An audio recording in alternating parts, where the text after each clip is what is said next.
Drew Brees was doubted after his injury. The Saints' belief changed everything.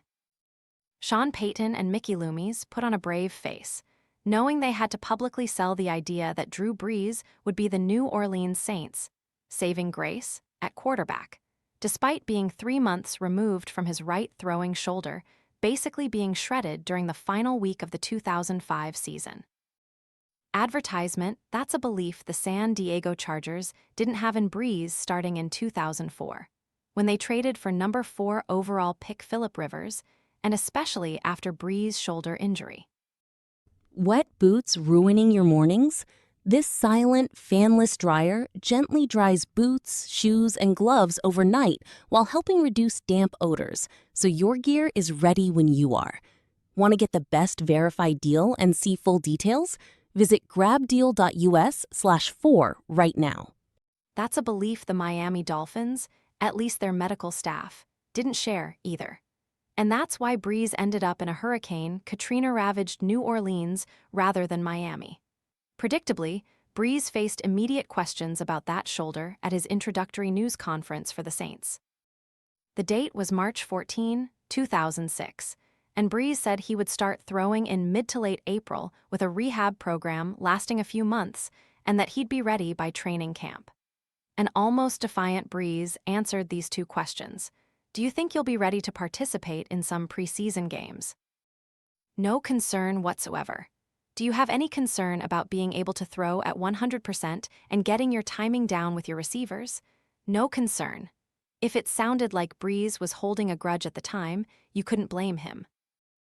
While the eventual Hall of Fame quarterback said during training camp in 2010 that wasn't the case, he questioned whether he got the raw end of the deal. You can probably say that in some instances, Brees said, but I've also learned from this game that, man, this is a business.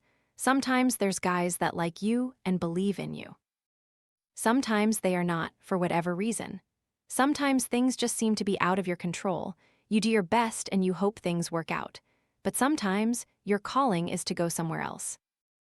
Life takes you in a different direction. That direction took Brees from a discarded quarterback to the Hall of Fame, a journey that also reinvigorated an entire region with a win in Super Bowl XLIV along the way. It's the kind of turnaround that takes faith belief, if you will. The kind of belief few had at the time. The kind of belief that became infectious among Brees' teammates almost immediately. Advertisement, in 2006, we all started looking at each other and started knowing that we weren't going anywhere without Drew, former Saints linebacker and Brees teammate Scott Shannell said. He started making throws and started managing games, and everyone in the locker room could see he was something special.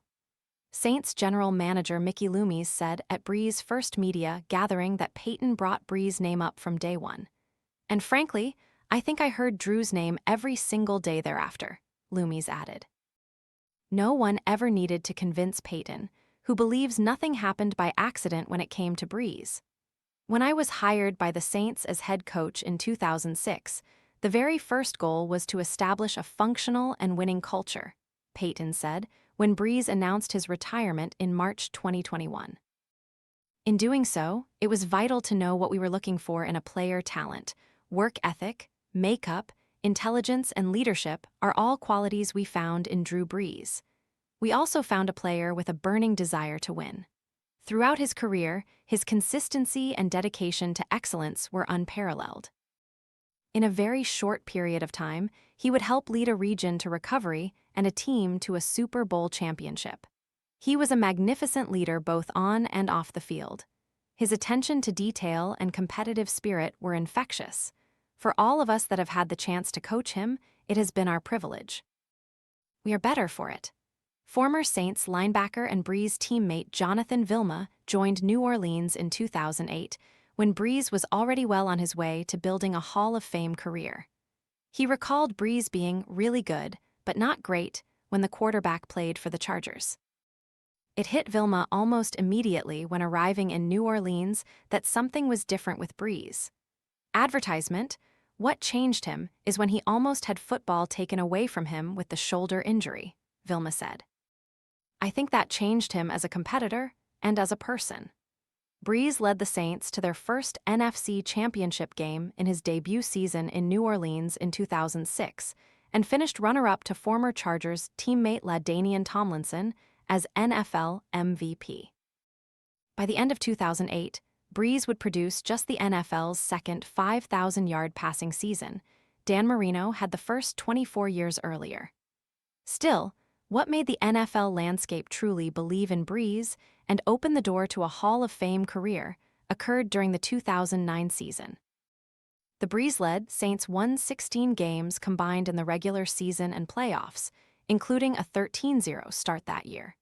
He tacked on another NFL MVP runner-up accolade, losing to New Orleans native Peyton Manning. But he became his own piece of Crescent City NFL royalty by earning the MVP of Super Bowl XLIV as the Saints toppled Manning and the Indianapolis Colts. Along the way, Brees stared NFL QB nobility in the face and took each player down one by one. Since at least 2000, he's the only Super Bowl-winning quarterback to play heads-up against 3 Hall of Fame quarterbacks: Manning, Brett Favre, Kurt Warner, and either Tom Brady or Aaron Rodgers, certain future Hall of Famers in one season, and finish with a 4-0 record. In those 4 games, he threw 13 touchdown passes and no interceptions with a 72% completion rate, leading to a 133.5 passer rating and a 0.5 EPA via True Media. Despite entering a Week 12 unbeaten that season, Brees and the Saints still believed they were not in the same category as Brady and the Patriots, their opponents that week for a Monday Night Football clash. "I definitely think if you just stood the two of us next to each other, we wouldn't look anything alike, so maybe you'd say that our styles are a little different," Brees said leading up to the game. "But in the end, you want the result to be the same. You win football games and you win championships. Obviously, Brady has 3, and I'm still trying to get that first."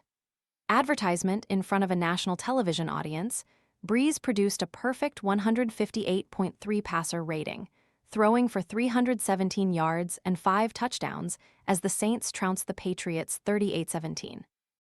Bill Belichick pulled Brady from the game midway through the 4th quarter, raising a white flag. "It only counts for 1 win on the stat sheet, but emotionally, those types of wins can mean a little more," Brees said after the game. Wildly enough, this would be the 4th time Brady hit the bench during a game against Brees in their collegiate and professional careers. The Saints limped into the playoffs after losing their final 3 regular season games, and there may have been some non-belief in Brees from the Arizona side. Cardinals safety Antrel Roll said leading up to this game that he'd rather face Brees any day of the week rather than Rodgers, despite getting past the Packers in the NFC wildcard round. "We got out with that mentality that, hey, every time we touch the ball we want to go out and score," Brees said during game week. Brees alone didn't easily dispose of the Cardinals, thanks to one of Reggie Bush's most memorable NFL performances and a swarming Saints defense. But Brees threw for 3 touchdowns and 247 yards, resulting in a 125.4 passer rating to ease the Saints to the NFC title game. The following week against the Minnesota Vikings might not have been the cleanest performance he's ever had. Yet he still tossed 3 TDs for a 106.5 passer, rating on his way to Super Bowl XLIV in easily the most pressure-packed game of his life, given all of the expectations and bated breath of the Superdome home crowd. And Brees wasn't the one to throw any costly interceptions like Brett Favre.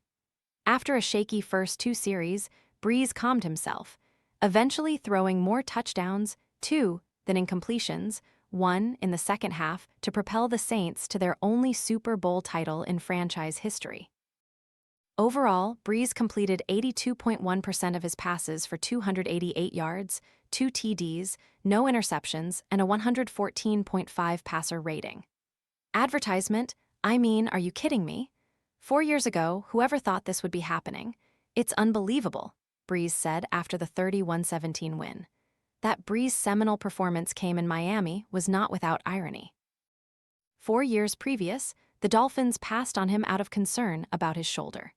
A few months earlier, Brees delivered perhaps his grittiest game in the 2009 season, a Week 7 rally from a 3-touchdown deficit on the road. A torrential Miami downpour made for a chaotic day for the then 5-0 Saints that Sunday. Brees threw 2 interceptions in the first half against the 2-3 Dolphins, walking into halftime with a 29.4 passer rating. But late in the first half, he produced a pivotal moment in a season that would ultimately end in glory. Down 24-3 on the final snap of the first half, the quarterback leaped over the offensive and defensive lines, reaching the ball over the goal line, a move called the Brees leap, which he used several more times during his career. Brees showed off his impressive hops after the score by dunking the ball over the goalpost. "I felt like I had to do something to get everybody hyped," Brees said following the game. "The first thing that came to mind was to dunk." The Saints went on to score the game's final 22 points, all in the fourth quarter, for a 46-34 win.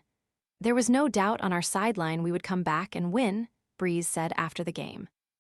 "They had given us their best shot, and we had played about as bad as we could play. All we had to do was string together a few drives and gain the momentum back.